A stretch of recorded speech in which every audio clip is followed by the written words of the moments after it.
Oke, cek sound, cek sound, cek satu, cek sound.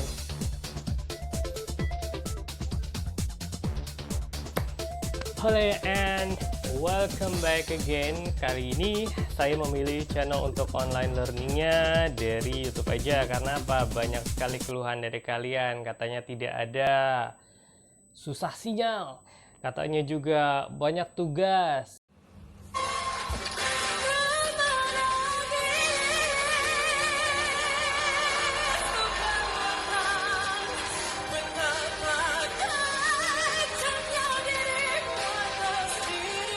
Katanya juga berbagai macam kendala. Oke lah, saya sengaja memilih hari yang sekarang agar Anda itu tidak terlalu banyak tugas-tugasnya. Jadi saya milih untuk mengupload melalui YouTube. So, stick around, kita akan belajar 3 mata kuliah sekaligus. Yang pertama, analisis mengenai dampak lingkungan. Yang kedua, apa ya, saya lupa, manajemen teknik, dan yang ketiga adalah pengantar teknik tegangan listrik. Oke, jangan kemana-mana, let's study.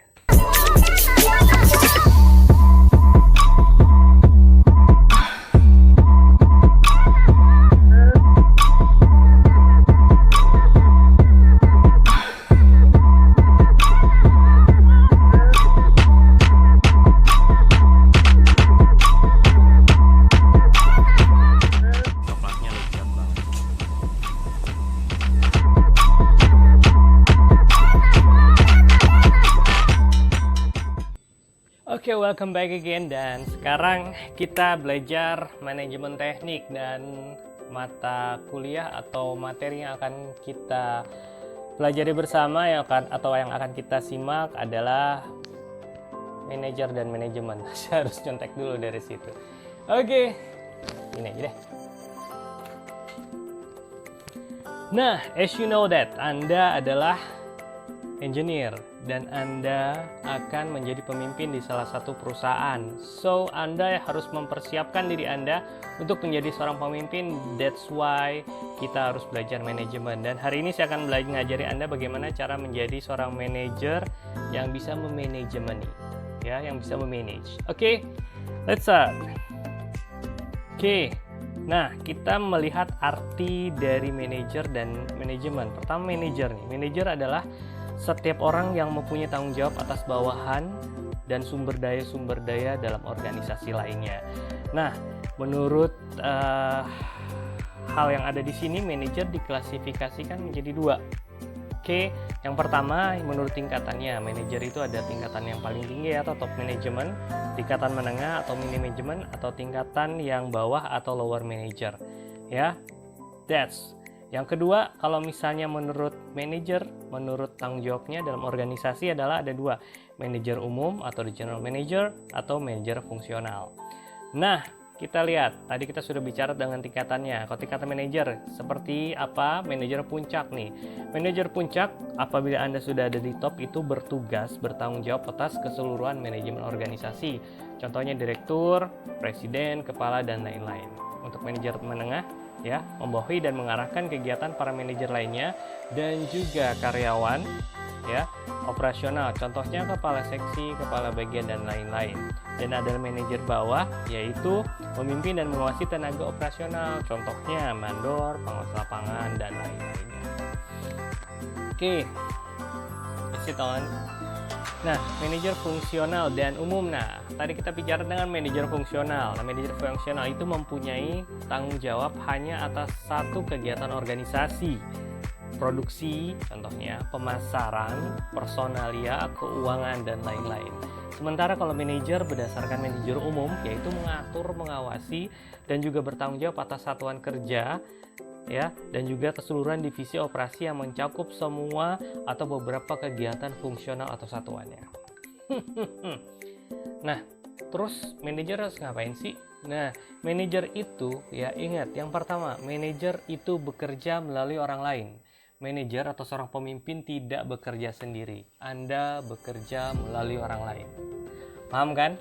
Jadi Anda harus mendelegasikan pekerjaan Anda dan Anda harus kontrol. Nanti kontrol gimana? Ntar kita bahas di belakang, ya. Jadi yang pertama itu tadi, manajer bekerja melalui orang lain, ya. Yang kedua, manajer memadukan dan menyeimbangkan tujuan-tujuan organisasi yang saling bertentangan dan juga menetapkan prioritas-prioritasnya. Yang ketiga, manajer itu bertanggung jawab dan mempertanggungjawabkan. Jadi kalau saya jadi manajer, anak buah tidak ada yang salah, saya yang bertanggung jawab. Makanya kita berkuasa penuh untuk mengkontrol dan juga memberikan arahan. Dan yang keempat, manajer harus berpikir secara analitis, oke, dan juga konseptual. Jadi Anda harus berpikir secara analitik, bagaimana secara menganalisis, serta juga harus bisa mengkonsep satu kegiatan atau beberapa kegiatan. Oke. Nah, kita lihat perkembangan dari teori manajemen. Nah, di sini ada tiga aliran pemikiran manajemen. Yang pertama aliran klasik, yaitu manajemen ilmiah dan juga teori organisasi klasik. Dan yang kedua adalah aliran hubungan manusiawi atau neoklasik. Dan yang ketiga aliran manajemen modern. Kita bahas satu-satu. Untuk aliran klasik, yang pertamanya dari Robert Owen dari 1771 hingga tahun 1858. Dia mementingkan yang pertama umur manusia dalam produksi. Sebagian perusahaan di sini memang mementingkan umur manusia dalam produksi. Beberapa perusahaan, bahkan hampir semua perusahaan sudah ada masa pensiunnya, yaitu 55-58. Kalau untuk dosen itu sekitar 65 ya. Umur memang berpengaruh pada produktivitas. Yang kedua tentunya perbaikan dalam kondisi kerja.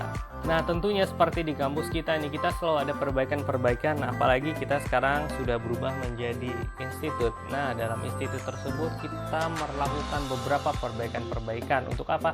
Meningkatkan performa, meningkatkan kualitas dan semuanya.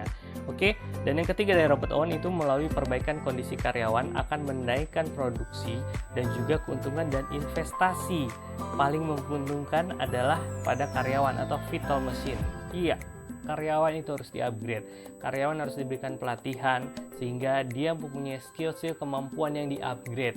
Karena apa? Kebutuhan perusahaan terus berkembang, zaman terus berkembang, teknologi dengan cepat berkembang. Jadi kita harus mempersiapkan semua tenaga-tenaganya dan kita lakukan perbaikan kondisi tersebut. Oke, yang kedua menurut Charles Babbage, mudah-mudahan saya tidak salah menyebutkan, dari Inggris tahun 1792 sampai 1871, menekankan pendidikan. Yang pertama, menekankan pentingnya. Yang pertama, pembagian kerja melalui spesialis. Nah, ini pembagian kerja melalui spesialisasi. Engineer bekerja di engineer, dokter bekerja di kedokteran, orang komunikasi bekerja di komunikasi. Itu bagus. Namun pada saat sekarang semuanya bisa bekerja di bidang mana saja, kecuali ada spesialis tersendiri seperti dokter dan juga engineer. Namun jika Anda pintar sama seperti saya tidak pintar sih, tapi mampu memanfaatkan segala situasi dan kondisi. Saya engineer, tapi saya mampu berkomunikasi karena saya belajar juga. Anda juga. Ketika Anda ingin melakukan spesialis yang lain ingin bisa mendapatkan spesialis yang lain, silahkan. Anda boleh berkarya bebas. Karena apa? Spesialisasi sekarang yang dibutuhkan. Oke. Yang kedua, setiap tenaga harus diberikan latihan keterampilan sesuai operasi pabrik. Yang ini penting. Kalau operator dan lain-lain harus dikasih pelatihan sesuai dengan operasional dari pabrik tersebut. Jangan sampai nanti dia kerjanya di mana, pelatihannya di mana, jadi tidak bisa berjalan dengan baik. Oke. Yang ketiga dari Charles Babbage mengembangkan program-program permainan.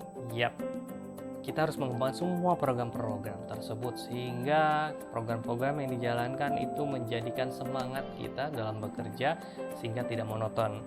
Yang keempat, mengajukan kerjasama yang saling menguntungkan antara kepentingan karyawan dan pemilik pabrik. Itu penting banget. Jadi jangan hanya kepentingan satu pihak. Jadi kedua belah pihak harus disatukan sehingga kedua-duanya bisa berjalan dengan baik. Yang kelima, merancang skema pembagian keuntungan. Ini penting banget. Jadi setiap perusahaan ya harus membagikan keuntungan kepada karyawannya, karena karyawan sudah bekerja dengan baik, bekerja dengan keras, maybe for 24 hours 7 ya, 24 jam dalam satu minggunya. Jadi harus dikasih reward. Nah, rewardnya adalah dari pembagian hasil usaha tersebut. Oke. Nah, sekarang kita menuju ke kelompok teori organisasi klasik. Tokohnya adalah satu, Henry Fayol dari tahun 1841 hingga 1925. Nah, Fayol membagi operasi perusahaan menjadi kegiatan yang semuanya saling tergantung satu dengan yang lainnya. Pertama, teknik ya, kayak kita nih, teknik ya yang berhubungan dengan produksi, manufacturing product. Yang kedua, komersial, seperti pembelian barang baku dan penjualan. Yang ketiga, keuangan ya, perolehan dan penggunaan modal. Yang keempat, keamanan, tentunya perlindungan karyawan dan juga kekayaan perusahaan. Akuntansi, pelaporan, pencatatan biaya, ya, laba hutang, membuat neraca dan pengumpulan data. Lalu ada manajerial, dia merencanakan, mengorganisasikan, memberikan perintah, dikoordinasikan lagi, dan juga diberikan pengawasan. Ini nanti akan kita bahas. Oke. Nah, yang kedua tadi ada hubungan aliran manusiawi ya. Tokohnya yaitu Elton Mayo dari tahun 1880 hingga 1949. Nah, di sini Elton Mayo menyatakan bahwa untuk menciptakan hubungan manusiawi yang baik, manajer harus mengerti mengapa karyawan bertindak seperti yang mereka lakukan dan faktor-faktor sosial apa saja, faktor psikologi apa saja yang memotivasi mereka. Jadi kita sebagai seorang pemimpin nanti, Anda semua sebagai seorang pemimpin harus bisa. Oke, jadi Anda nanti sebagai seorang pemimpin harus mengetahui keadaan karyawannya, keadaan rekan kerjanya, harus mengetahui secara psikologis, harus mengetahui secara sosialnya. Kita lihat ketika mereka sudah lemah atau ketika mereka sudah tidak bersemangat, kita harus tahu apa yang harus kita lakukan. That's the manager, ya, itu yang harus kita lakukan agar semuanya bisa berjalan dengan baik. Oke, kita harus bisa memotivasi mereka. Nah, ada aliran manajemen modern nih. Aliran manajemen modern itu prinsip dasar perilaku organisasi dari tokoh manajemen modern ya. Yang pertama, kalau dalam aliran manajemen modern yaitu manajemen tidak dapat dipandang sebagai suatu proses teknik secara ketat. Jadi semuanya harus dinamis ya, tidak boleh dipandang ketat boleh, tapi semuanya harus dinamis, jangan kaku. Oke. Yang kedua, manajemen harus sistematik dan pendekatan yang digunakan harus dengan pertimbangan secara hati-hati. Jadi benar-benar harus sistematis, harus diperlihatkan, harus diukur, harus dipandang supaya berurutan dan juga harus kita lakukan dengan hati-hati. Yang ketiga, organisasi sebagai suatu keseluruhan dan pendekatan manajer individual untuk pengawasan harus sesuai dengan situasi. Benar. Jadi kita dalam pengawasan itu harus sesuai dengan situasi. Jadi situasi di sini adalah situasi kita lihat bagaimana keadaannya. Seperti sekarang, ya, kita terkena wabah virus corona. Jadi apa yang harus dilakukan oleh seorang pemimpin di kampus kita dilakukan program online learning dan juga bekerja di rumah. Jadi mahasiswa Anda belajar di rumah, saya bekerja dari rumah juga, Anda belajar dan saya mengajar. Proses belajar mengajar dilakukan seperti ini. Itu dia. Oke?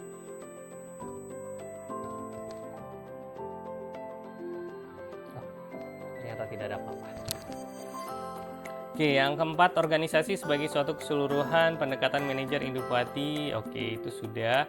Yang keempat adalah pendekatan motivasional yang menghasilkan komitmen pekerja terhadap tujuan organisasi sangat dibutuhkan. Jadi Anda manajer jangan cuma nyuruh ya.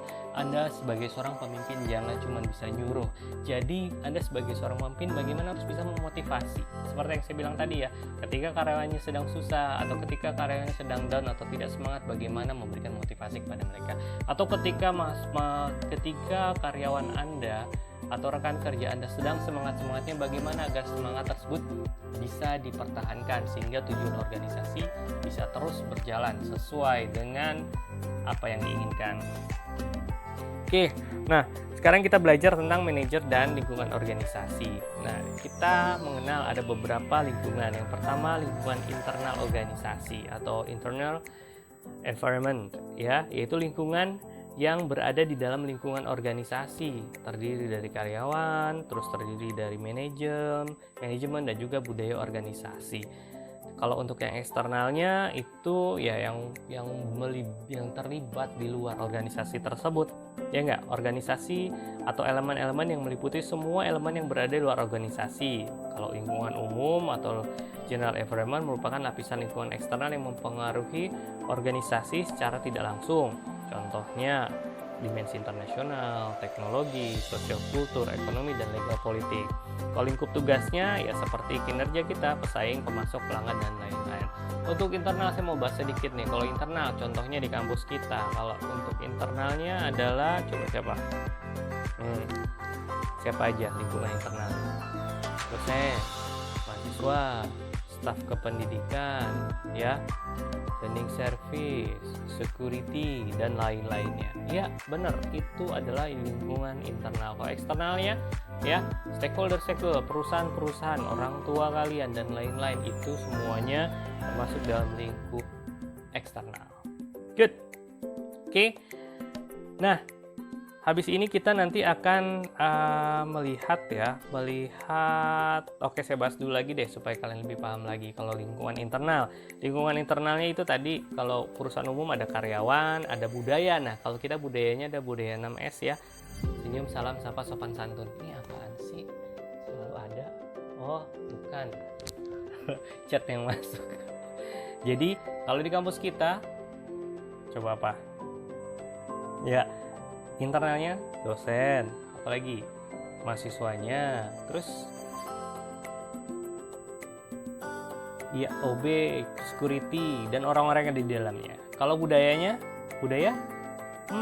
betul, 6S. Budaya 6S adalah budaya ya, senyum, salam, sapa, sopan, dan santun, dan juga sembahyang. Oke, itu 6S yang selalu kita jalankan yang membuat kita berbeda dari kampus-kampus yang lainnya. Dan juga manajerial. Manajemennya siapa? Ya betul, rektor, wakil rektor, dekan, kaprodi, dan lain-lainnya. Itu adalah termasuk manajemen. Kalau lingkup tugas, nah lingkup tugasnya adalah kalau untuk perusahaan adalah pelanggan, ada pesaing, ada pasar tenaga kerja yang berhubungan sama mereka ya, dan juga ada pemasok. Oke.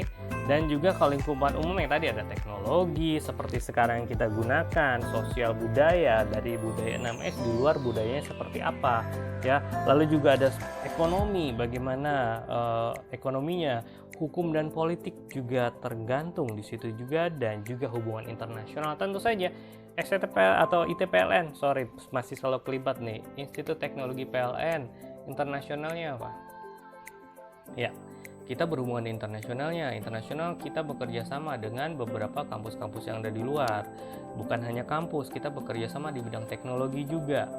Ya, kita juga bekerja sama di bidang pemasok tenaga kerja juga ada. Ya, dan untuk melanjutkan pendidikan Anda juga di luar negeri juga kita lakukan. So, itu aja dulu ya. Kita yang mempelajari tentang manajemen dan manajer ya, manajer dalam manajemen organisasi. Nanti kita akan bahas lagi yang lebih dalam lagi. Nextnya kita akan membahas bagaimana kita melakukan suatu organisasi dengan baik sehingga kita bisa menjadi manajer yang terbaik. Oke, istirahat dulu, break dulu. Nah, untuk lebih memahaminya, kalian untuk mata kuliah manajemen teknik, silahkan melihat dari Teams-nya. Saya sudah berikan soal yang sangat mudah untuk dijawab, tinggal tutup mata sebelah juga bisa. Jangan tutup mata dua-duanya, nggak bakal bisa. Oke, silakan dikerjakan. Nggak banyak soalnya, nggak kayak dosen-dosen yang lainnya. Pokoknya sabar aja, kerjain aja.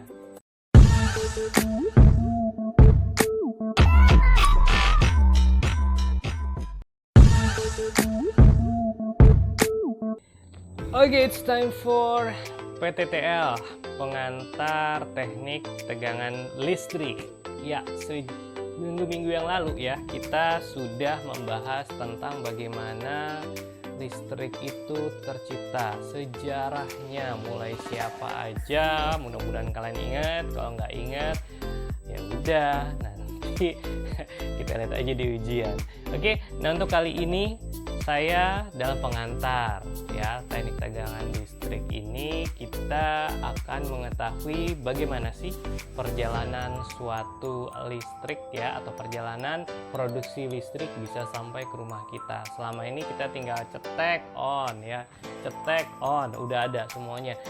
Tapi apakah Anda mengetahui ya bagaimana prosesnya? Ya, untuk proses pertama secara sederhana kita lihat gambar ini ya. Proses pertama sederhananya yaitu dari pembangkit ini membangkitkan energi listrik.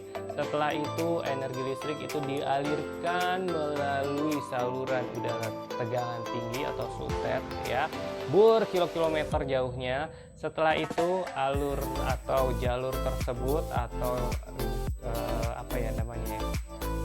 setelah itu listrik tersebut dibagi-bagikan ya. Setelah itu listrik tersebut dibagi-bagikan dan didistribusikan ke beberapa wilayah. Dari distribusi tersebut baru dialirkan ke rumah-rumah. Nah, mau tahu lebih jelasnya lagi? Yuk kita simak video dari PT PLN Persero berikut ini mengenai perjalanan listrik dari pembangkit sampai ke rumah kalian.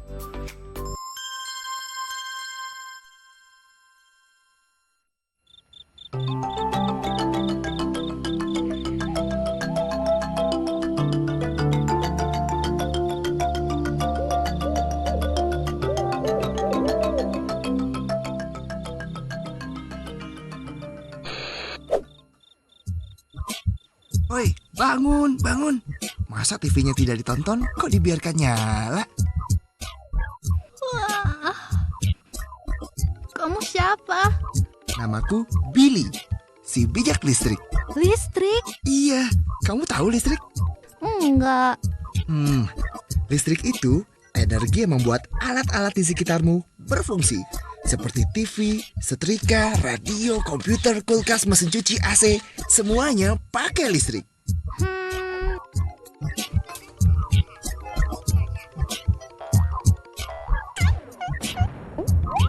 Kayaknya semua orang di sini perlu dikasih pelajaran deh.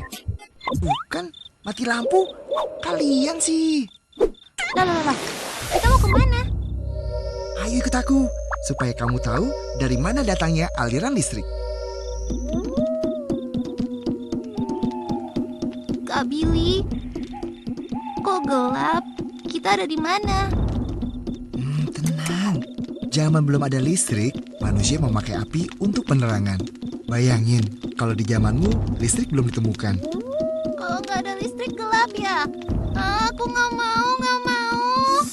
Sudah. Jadi kamu tahu kan, energi listrik sangat dekat dengan manusia. Dengan adanya listrik, hidup manusia menjadi nyaman. Jangan takut. Ayo lompat. Kita akan pergi ke tempat-tempat bersejarah di mana listrik sudah menjadi perhatian insan manusia.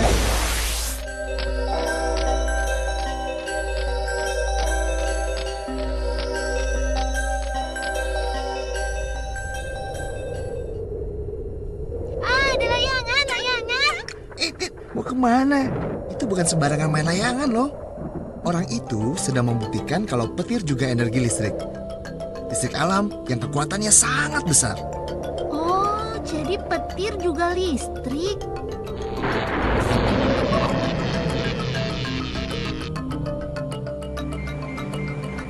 Kak Billy, orang itu ngapain sih? Dia itu Thomas Alva Edison yang berubah hidup semua orang. Dia mengembangkan bola lampu. Kalau malam, kotamu bisa terang benderang berkat orang ini loh. Hebat. Ternyata orang zaman dulu itu kerja keras ya, biar kita bisa hidup enak. Sudah pasti. Perjalanan listrik dari dulu sampai sekarang dicapai dengan penuh perjuangan. Aku tahu Kak Billy. Jadi listrik yang di kota semuanya pasti dari petir. Bukan gitu. Petir hanya salah satu wujud listrik, tapi dari alam. Kalau listrik yang kita pakai itu buatan manusia. Oh, listrik bisa dibuat. Gimana caranya? Tenaga listrik bisa dibuat dengan memanfaatkan tenaga alam yang berasal dari bumi Indonesia kita. Seperti air, uap, minyak bumi, gas alam, dan panas bumi. Nah, kalau di sini listrik dibuat dengan memanfaatkan tenaga air. Masuk yuk. Tuh, lihat tuh. Sebentar lagi, arus air yang menggerakkan turbin itu akan menghasilkan energi gerak. Lalu, energi gerak tersebut diubah menjadi energi listrik di dalam generator. Imut banget. Kak Billy, dia siapa? Dia itu kumpulan energi listrik yang baru lahir, yang terbangun dari dua unsur, yaitu tegangan dan arus. Biasanya di Indonesia, listrik yang baru lahir memiliki tegangan listrik antara 6.000 hingga 21.000 volt. Kak Billy dia baru diapain? Kasian. Jangan khawatir, dia itu sedang dimasukkan ke dalam trafo untuk disesuaikan tegangannya. Kamu lihat nggak kotak besar di situ? Itu namanya trafo. Trafo itu adalah alat untuk menaikkan atau menurunkan tegangan listrik. Kenapa harus lewat trafo? Karena ukuran badannya harus dikecilkan, biar tegangannya tambah besar dan arusnya kecil. Jadi dalam trafo itu tegangannya dinaikkan atau diturunin sih? Kalau di Indonesia, yang mulanya 13.000 volt dinaikkan menjadi 500.000 volt. Tapi ingat ya, setiap negara memiliki ukuran yang berbeda-beda. Dinaikin ya? Kenapa dinaikin sih Kak Billy? Tegangan listriknya dinaikkan karena habis ini mereka mau melakukan perjalanan panjang melintasi kawat-kawat listrik itu. Weh, hebat. Buat apa? Kamu tahu kan, di seluruh sudut daratan di Indonesia terbentang kawat listrik yang panjangnya sampai ratusan kilometer. Daripada dijelasin panjang lebar, mending ikut aja yuk. Gak apa-apa nih. Santai aja, mereka semua teman. Lihat contoh ya. Kak Billy, mereka kok serius sekali sih? Sebenarnya kita mau ke...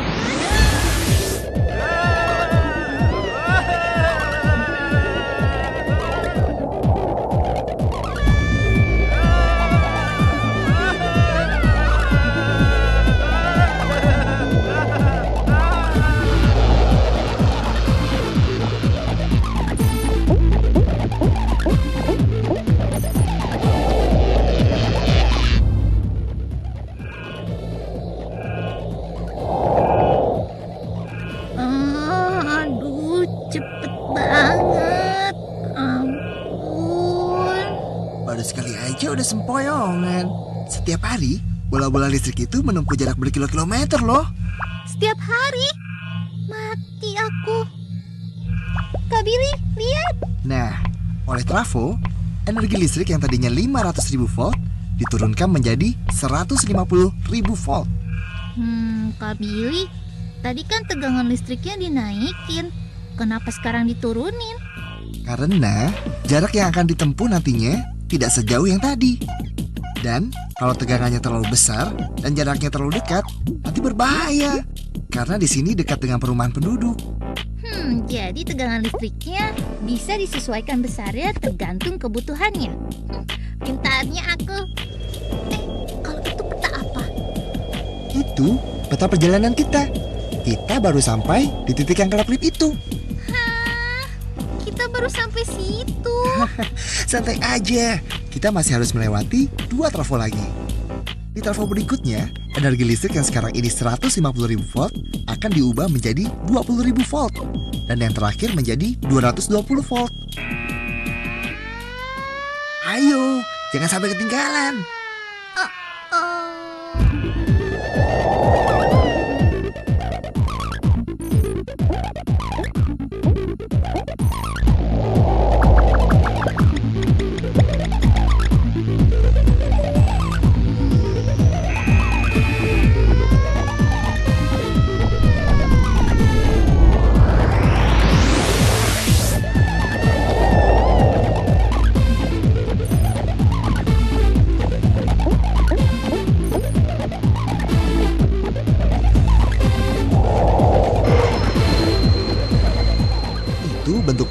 terakhir.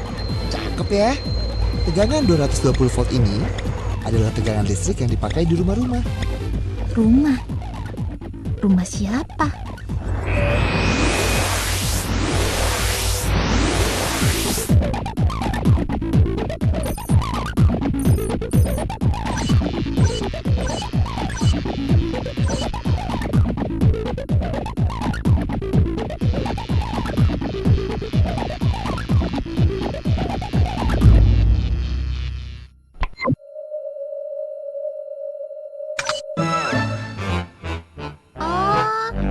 Jadi, aliran listrik yang kita ikuti dari tadi itu ke rumahku ya?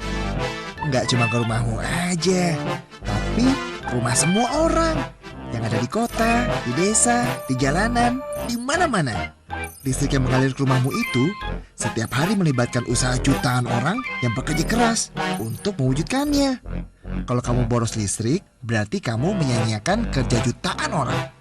Semuanya kerja keras buat kita. Semuanya untuk kehidupan yang lebih baik. Makasih Kak Billy. Aku jadi tahu dari mana datangnya aliran listrik. Sama-sama, tapi ingat ya, kamu harus bersyukur. Di rumahmu sudah ada listrik. Banyak loh teman-teman kita di daerah lain yang belum bisa menikmati listrik. Ya, gelap dong. Kasihan. Iya, listrik yang kamu pakai tidak murah karena masih banyak jaringan listrik yang harus diperluas ke daerah mereka. Makanya, ajak semua orang terdekat kita untuk hidup bijak listrik ya. Ya Kak Billy, pasti. Oke kalau gitu, sampai jumpa lagi.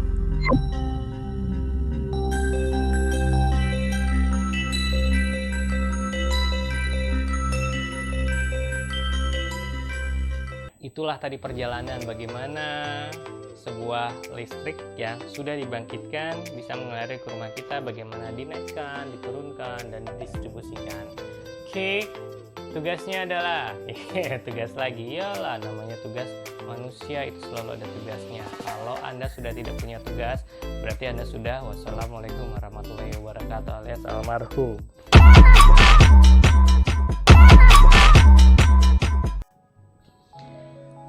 Ya, untuk materi kedua, untuk materi sekarang adalah materi tentang AMDAL, analisis mengenai dampak lingkungan. Untuk kali ini saya akan membahas tentang aspek keterlibatan dan juga kegunaan dari AMDAL. Nggak banyak-banyak, cukup di sini aja kita lihat.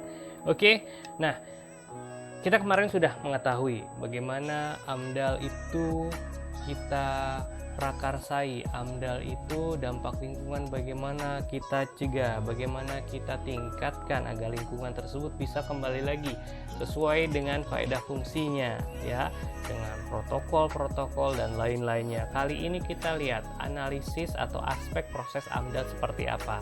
Nah, yang perlu kita perhatikan dalam proses AMDAL ya, yaitu yang pertama proses fisik dan kimia, ekologi atau biologi, aspek sosial dan juga ekonomi, aspek sosial budaya, dan juga kesehatan masyarakat. 5 aspek tersebut itu harus kita kaji lebih dalam. Oke, nah mengapa sih kita perlu AMDAL? Ya ini saya akan bahas lebih dalam lagi.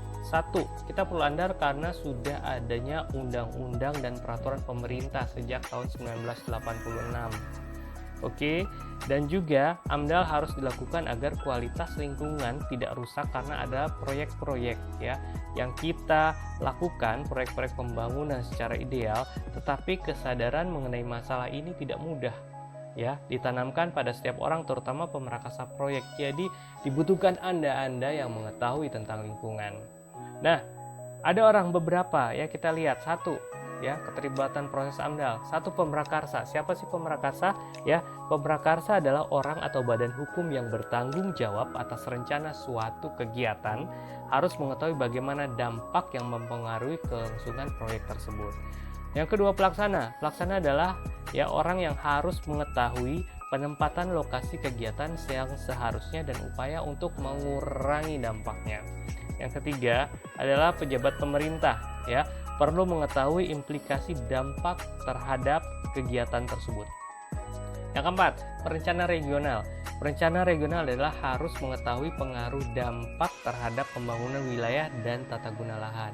Kita harus tahu nih dampaknya. Ketika kita membuat suatu perumahan ya atau membuat suatu apartemen, biasanya apartemen itu kita tinggikan supaya apa?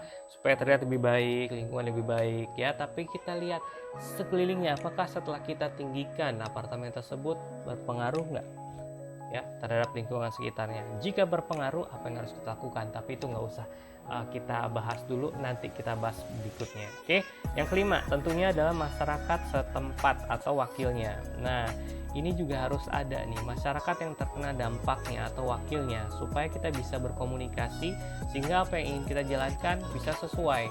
Oke, yang keenam adalah politikus. Nah, politikus ini harus mengetahui siapa yang terkena dampak, bentuk dampaknya, isu yang perlu mendapatkan perhatian itu apa. Oke, nah kegunaan andal ya, kegunaan andal kayak gimana sih untuk bagi pemerintah ya? Kegunaan amdal bagi pemerintah sebagai alat pengambil keputusan ya tentang kelayakan lingkungan dari suatu rencana usaha dan atau kegiatan. Ya, yang kedua, kegunaan amdal buat pemerintah adalah merupakan bahan masukan dalam perencanaan pembangunan wilayah. Jadi pemerintah tahu, oh ini yang akan dibangun, oh ini yang akan dikembangkan, sehingga mendapatkan perencanaan pengembangan yang baik. Yang ketiga, bagi pemerintah, kegunaan amdal adalah untuk mencegah agar potensi sumber daya alam di sekitar lokasi proyek tidak rusak dan juga menjaga kelestarian lingkungan hidupnya. Jangan sampai yang biasanya di samping kita ada taman kelinci, akhirnya kelincinya hilang.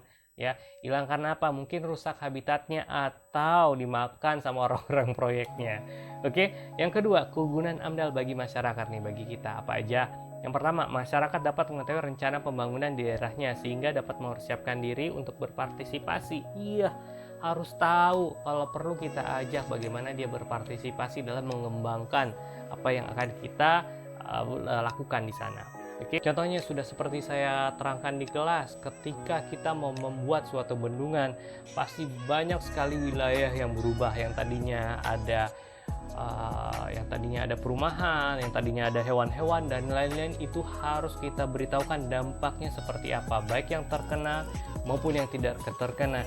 Jangan sampai nanti ada yang terpisahkan. Ya enggak, misalnya di sini ada peternakan, akhirnya ada yang terpisahkan, ada keluarga-keluarga dari ular-ular terpisahkan, ada keluarga dari lebah terpisahkan, ya, sehingga dia hilang dan mencari ibunya sampai sekarang. Kayak Haji.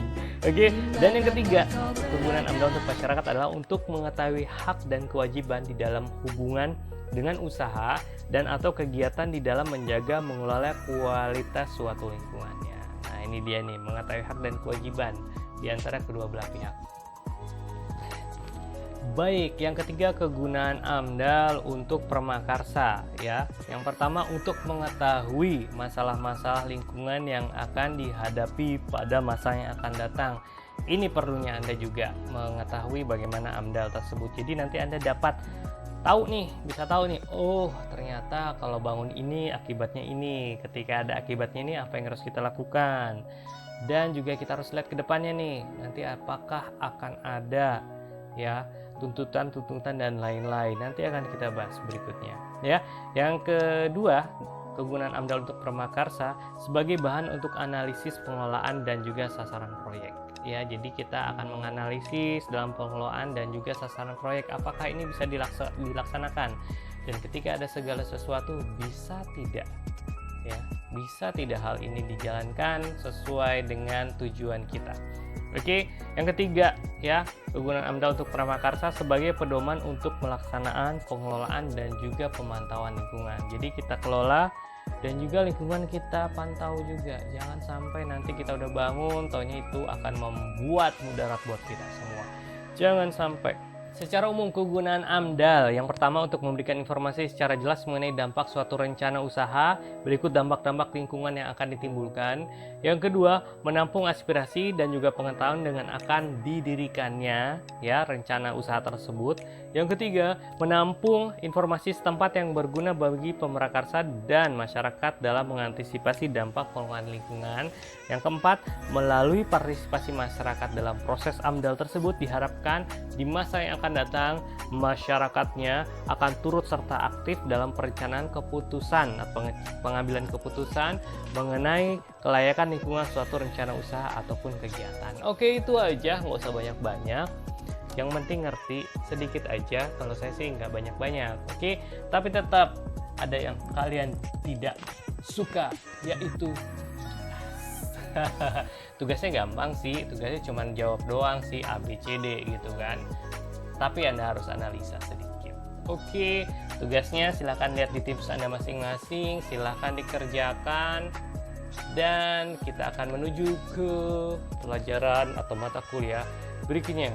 Thanks for watching. Lihat, tatap terus, nanti di belakang ada informasi.